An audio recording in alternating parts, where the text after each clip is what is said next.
അപ്പോൾ ഇന്ന് നമുക്ക് നല്ല ടേസ്റ്റി ആയിട്ടുള്ള ഇറച്ചിക്കറി വെക്കട്ടോ. അപ്പോൾ അതിന് ഞാൻ മസാല നല്ല പോലെ വറുത്തിട്ടുള്ള കപ്പലണ്ടി ഇടും, പച്ചരക്കരുത് കേട്ടോ. അപ്പോൾ മിക്സിയുടെ ജാറിലേക്ക് ഇട്ട് കൊടുക്കാം.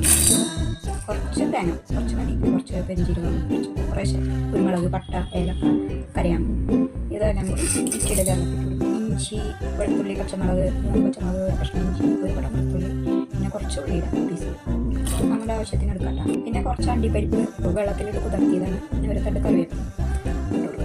കഴുകി വെച്ച പുതിന ഇലയാണ്, കുറച്ച് വാടിയിട്ട് കുഴപ്പമില്ല. അപ്പോൾ നമുക്ക് ഇതിലേക്ക് ഇട്ട് കൊടുക്കട്ടോ.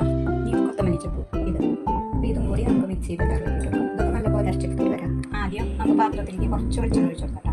ഇതിൽ നമുക്ക് ഈ ഇറച്ചി ഇട്ട് കൊടുക്കാം. ലേശം ഒന്ന് വഴറ്റിയിട്ടുണ്ട് വെളിച്ചെണ്ണയിൽ. നമുക്കിതിലേക്ക് കുറച്ച് മഞ്ഞൾപ്പൊടി ഇട്ട് കൊടുക്കാം. ഒരു ചെറിയ ടീസ്പൂൺ ഉണ്ട് കറി മസാല പൗഡർ, ചെറിയ ടീസ്പൂണ് മുളക് പൊടി, ചെറിയ ടീസ്പൂണ് മല്ലിപ്പൊടി, ഒരു 1/4 ടീസ്പൂണ് ഉപ്പ്.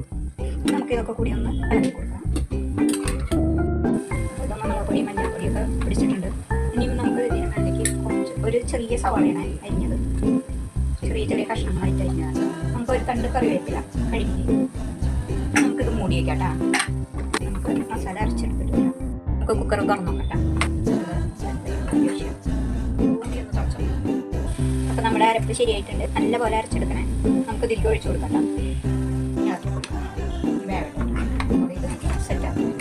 അപ്പം അത്യാവശ്യം തിളച്ചിട്ടുണ്ട്. കുറേ നേരം ഒന്നും തിളപ്പിക്കേണ്ട ആവശ്യമില്ല. നല്ല തിക്കുള്ള ചാറായിട്ടാണ് ഇതിലേക്ക് കൊടുക്കാം. നമുക്ക് ഇതിലേക്ക് കുറച്ച് വെളിച്ചെണ്ണ ഒഴിച്ചു കൊടുക്കാം. നമുക്ക് 2 കറിവേപ്പില. ഇവിടെ ഇറച്ചിക്കറി ഇവിടെ റെഡി ആയിട്ടുണ്ട്.